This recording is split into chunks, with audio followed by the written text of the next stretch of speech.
तो दोस्तों आज हम फिर से आपके लिए लेकर आए हैं देश दुनिया की सभी ताजा बड़ी खबरें। फटाफट एक एक कर विस्तार से आज आपको बताएंगे, तो वीडियो को अंत तक जरूर देखें। दोस्तों वीडियो बनाने में हमें काफी मेहनत लगी है, तो वीडियो को लाइक जरूर कर दें। जी दोस्तों, पहली बड़ी खबर में आपको बताएंगे कि श्री राम एयरपोर्ट की जमीन को लेकर योगी की बड़ी मुश्किलें। महिलाओं ने किया योगी के खिलाफ जबरदस्त विरोध प्रदर्शन, तो किसानों ने जमीन देने से योगी को कर दिया है साफ इनकार। कहा किसी भी कीमत पर श्री राम एयरपोर्ट के लिए नहीं देंगे जमीन। योगी की मुश्किलें बढ़ गई हैं। इस बीच दोस्तों दूसरी बड़ी खबर में आपको बताएंगे कि बिहार चुनाव के पहले चरण में होने वाले मतदान में कांग्रेस ने किसी भी मुस्लिम को नहीं दिया टिकट, तो बिहार के मुस्लिम वोटर्स बोले अब कांग्रेस पर भी नहीं रहा मुसलमानों को विश्वास। ये भी है बीजेपी की वी टीम। क्या दोस्तों, इस भी तीसरी बड़ी खबर में आपको बताएंगे कि ममता बनर्जी ने मोदी पर बोला हमला, बीजेपी को बताया देश की सबसे बड़ी महामारी। इसी भी दोस्तों अगली खबर में हम आपको बताएंगे कि जिला अदालत पहुंचा मथुरा जन्मभूमि विवाद। श्री कृष्ण विराजमान ने कहा जहां बनी हुई है शाही इमाम मस्जिद वहीं पैदा हुए थे श्री कृष्ण।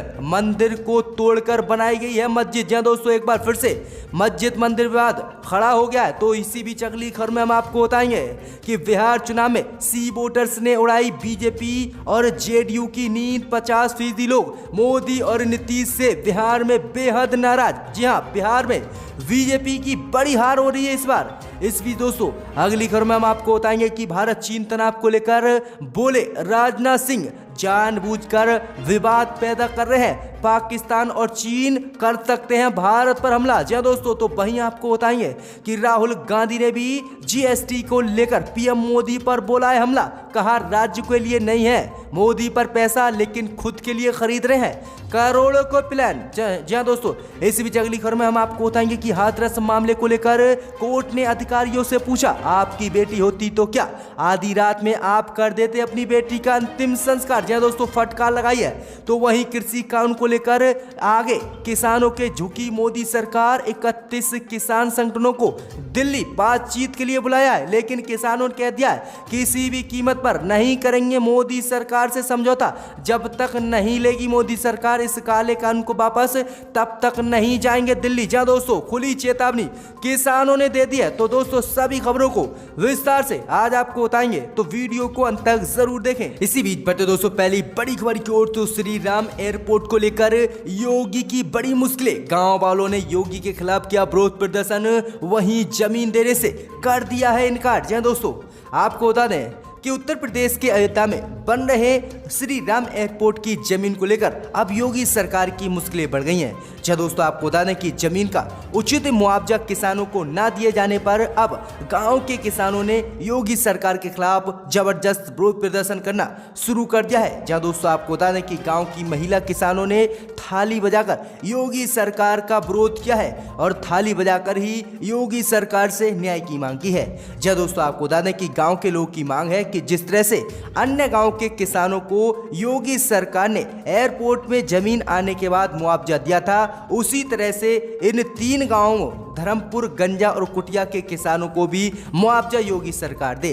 वहीं गांव वालों ने सीधी योगी सरकार को धमकी दी है कि अगर उचित मुआवजा गांव वालों को नहीं मिला तो वह अपनी जमीन एयरपोर्ट में नहीं देंगे और योगी कहीं अंत इस एयरपोर्ट को बना ले। तो ये बड़ी अपडेट आ रही है कि उत्तर प्रदेश में अब योगी सरकार श्री राम एयरपोर्ट को लेकर घिर गई है और अब जमीन अधिग्रहण को लेकर पूरे प्रदेश में योगी के खिलाफ जबरदस्त विरोध प्रदर्शन किया जा रहा है। अखिलेश यादव ने भी योगी पर हमला बोला है।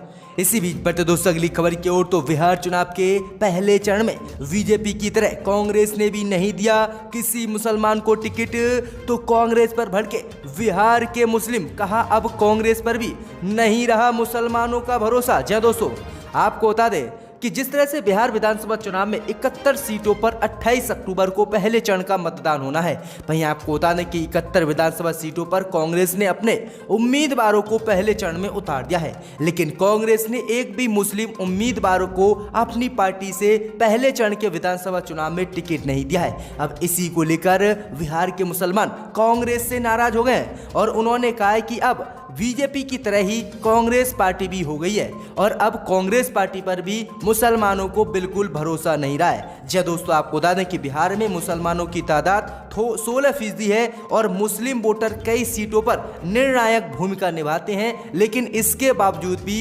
कांग्रेस ने एक भी मुस्लिम को टिकट नहीं दिया है, जबकि राजद ने 2 को दिया है, जेडीयू ने भी 3 को दिया है और बीजेपी और कांग्रेस ने एक भी मुस्लिम को टिकट नहीं दिया है। इसी को लेकर अब कांग्रेस पर बिहार के मुसलमानों ने हमला बोला है और कहा है कि ये बीजेपी की तरह ही बीजेपी की बी पार्टी है और इस पर अब मुसलमानों को भरोसा नहीं करना चाहिए।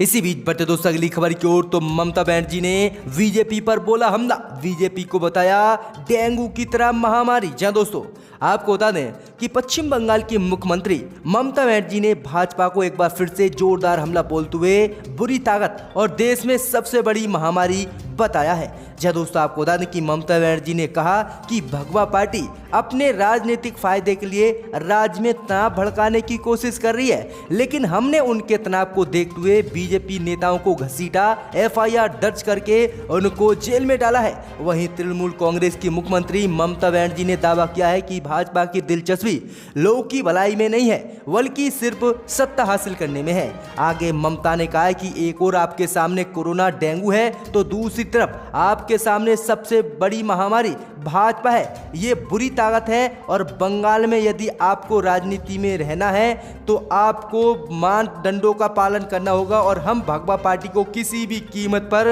पश्चिम बंगाल में नहीं आने देंगे। तो ये बड़ा हमला बोला है ममता बनर्जी ने बीजेपी पर। इसी बीच बढ़ते दोस्तों अगली खबर की ओर, तो जिला अदालत पहुंचा मथुरा जन्मभूमि विवाद। श्री कृष्ण ब्रजमान ने कहा जहां पर बनी हुई है शाही मस्जिद वहीं पैदा हुए थे श्री कृष्ण। जी दोस्तों आपको बता दें कि उत्तर प्रदेश के मथुरा में श्री कृष्ण जन्मभूमि परिसर का मामला एक बार फिर से कोर्ट में पहुंच गया है और आपको बता दें कि श्री कृष्ण ब्रजमान की ओर से जिला अदालत में सोमवार को एक केस दायर किया था जिस पर करीब 2 घंटे तक सुनवाई हुई। वहीं आपको बता दें कि श्री कृष्ण ब्रजमान की ओर से दायर केस में 13 एकड़ जमीन पर मालिकाना हक मांगा गया है। इसके साथ ही शाही ईदगाह मस्जिद को हटाने की मांग की गई है। याचिका एडवोकेट रंजन अग्निहोत्री ने दायर की थी और उनका कहना है कि जिस जगह पर शाही ईदगाह मस्जिद खड़ी है उस जगह कारागार था और वहीं पर श्री कृष्ण भगवान ने जन्म लिया था और वो वहीं पर पैदा हुए थे। और इसी को लेकर अब कहा गया है कि बाबरी मस्जिद को जिस तरह से बाबरी मस्जिद को तोड़ा गया है उसी तरह से शाही ईदगाह मस्जिद को तोड़ा जाए और हिंदुओं को वहां पर भव्य मंदिर श्री कृष्ण का बनाने दिया जाए। तो ये एक बार फिर से विवाद मंदिर मस्जिद को लेकर देश में उठ गया है। इसी बीच बढ़ते दोस्तों अगली खबर की ओर, तो बिहार चुनाव में सी वोटर के सर्वे से बीजेपी और जेडीयू की उड़ी नींद। 50% लोग बेहद मोदी और सीएम नीतीश से नाराज हैं। दोस्तों आपको बता दें कि आगामी बिहार विधानसभा चुनाव से पहले ही टाइम्स नाउ ने कई एग्जिट पोल जारी किए हैं। वहीं आपको बता दें कि आज टाइम्स नाउ ने सी वोटर का सर्वे जारी किया है जिसमें प्रधानमंत्री मोदी के प्रदर्शन को लेकर लोगों से राय पूछी गई है। साथ में जेडीयू के मुख्यमंत्री नीतीश का भी जवाब मांगा गया है। जब दोस्तों आपको बता दें कि इस सर्वे में सी वोटर्स ने जवाब दिया है कि वह मोदी और जेडीयू के प्रदर्शन से 50% नाराज हैं और 28% लोग ही उनसे संतुष्ट हैं। तो वहीं 20% लोगों ने कहा है कि वह इस सरकार से संतुष्ट और असंतुष्ट नहीं है, उन्हें कोई इस सरकार से मतलब नहीं है। तो किस तरह से बीजेपी का बिहार में सुपड़ा साफ होता दिख रहा है। जब दोस्तों अगर हम अनुमान लगाएं तो कांग्रेस और तेजस्वी और ओवैसी के महागठबंधन के नेतृत्व में बिहार में अगली सरकार इस बार बन सकती है। तो ये बड़ा अपडेट है कि सी वोटर्स ने बीजेपी और जेडीयू की नींद बिहार में उड़ा दी है। इसी बीच बढ़ते दोस्तों अगली खबर की ओर, तो भारत चीन तनाव को लेकर बोले राजनाथ सिंह जानबूझकर विवाद पैदा कर रहे हैं पाकिस्तान और चीन। जहां दोस्तों आपको बता दें कि रक्षा मंत्री राजनाथ सिंह ने भारत और चीन तनाव को लेकर बड़ा बयान दिया है।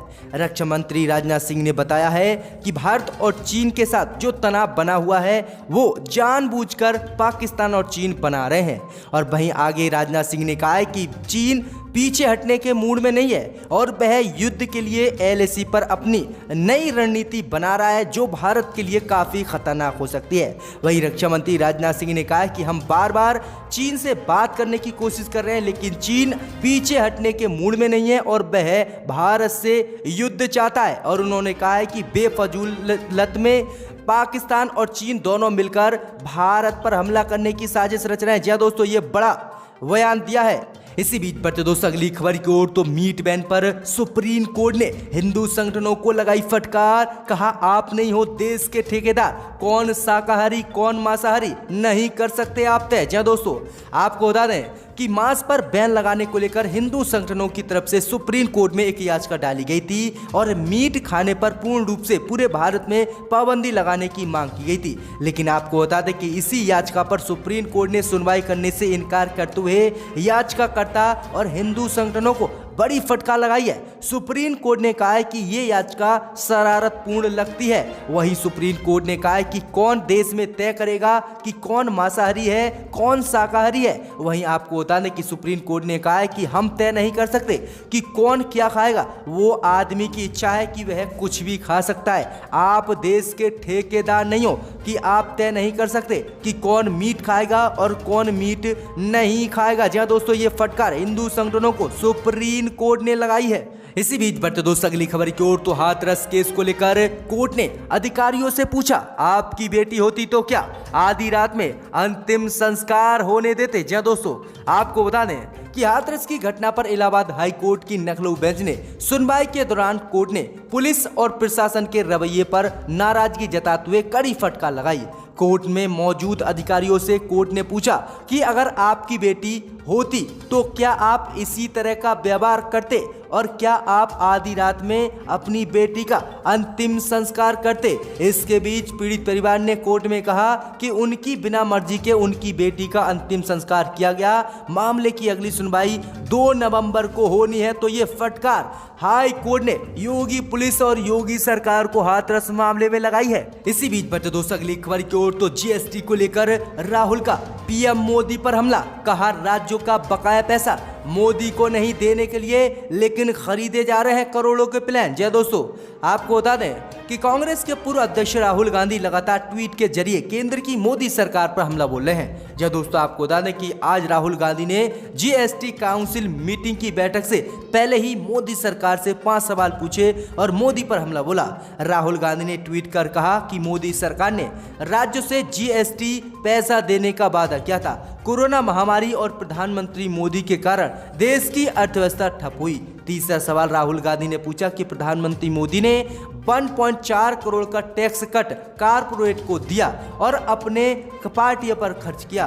राहुल गांधी ने कहा कि और तो और खुद पीएम मोदी ने 8,400 करोड़ का प्लान खरीदा और अब केंद्र के पास राज्य को पैसा देने के लिए नहीं है।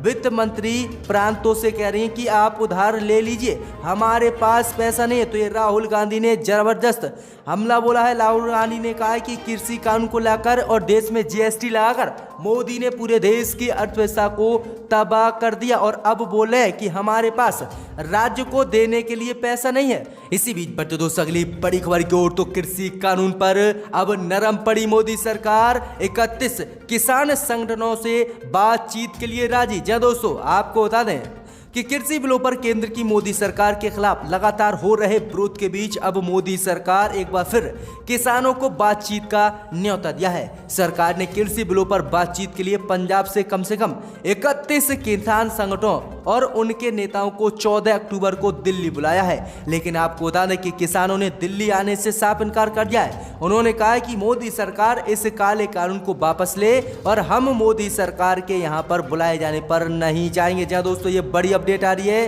कि अब मोदी सरकार विरोध के बाद झुक गई है किसानों के सामने और कह रही है कि अब आप बातचीत कर लीजिएगा। और इसके लिए दिल्ली किसानों के 31 संगठनों को बुलाया भी गया है। लेकिन किसानों ने ठेंगा मोदी को दिखा दिया है और कहा कि हम किसी भी कीमत पर नहीं दिल्ली आएंगे।